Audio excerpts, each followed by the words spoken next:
नमस्कार।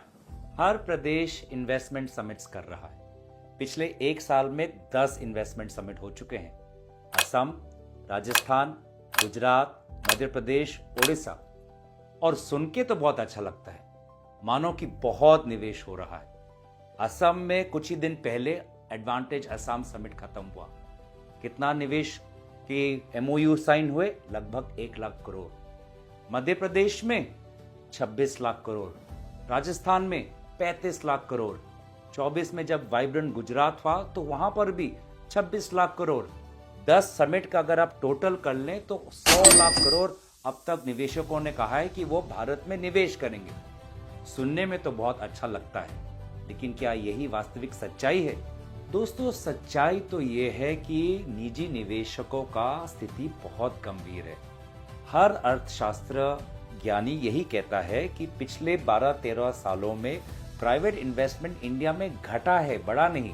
और ये मेक इन इंडिया के बावजूद, ये मैन्युफैक्चर इंडिया के बावजूद, ये पीएलआई के बावजूद।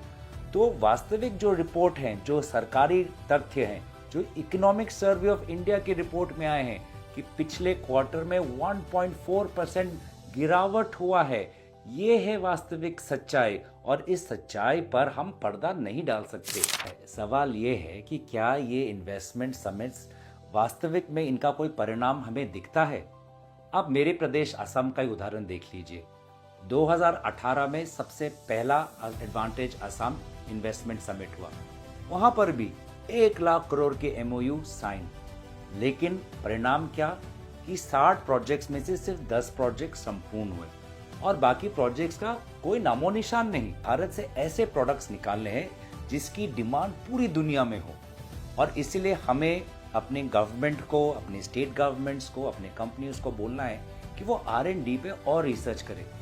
वास्तविक में हमको उसी तरीके से जो हमारे IITs हैं, इंडियन इंस्टीट्यूट ऑफ साइंसेज हैं, जो उच्च शिक्षा है, वहाँ पर भी हमें एक रिसर्च का एक वातावरण बनाना चाहिए। इंडस्ट्री और एकेडमिया के बीच में जब तक तालमेल नहीं होगा तो हम एक रिसर्च ओरिएंटेड मार्केट नहीं बना पाएंगे। तो मैं इन्वेस्टमेंट समिट्स को नहीं नकारता। हाँ, जरूरत है किसी से मिलने के लिए, अपने प्रदेश के बारे में बताने के लिए, लेकिन वहीं तक हम सीमित नहीं रह सकते। अगर घोषणाओं को सुनकर ही हम खुश रहें तो घोषणाएं कागज पर ही रह जाएंगे।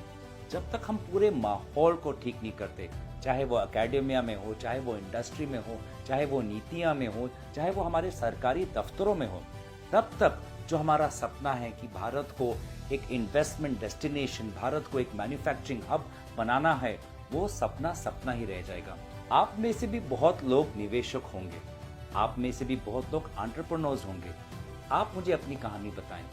आपको क्या लगता है कि दिक्कत कहाँ हो रही है? आप अपने अनुभव से मुझे बताएं कि सुझाव क्या है, कैसे हम अपने भारत को निवेशकों के लिए एक और बेहतर हम जगह बना पाए। मैं बहुत उत्सुकता से आपके परामर्श का इंतजार कर रहा हूं।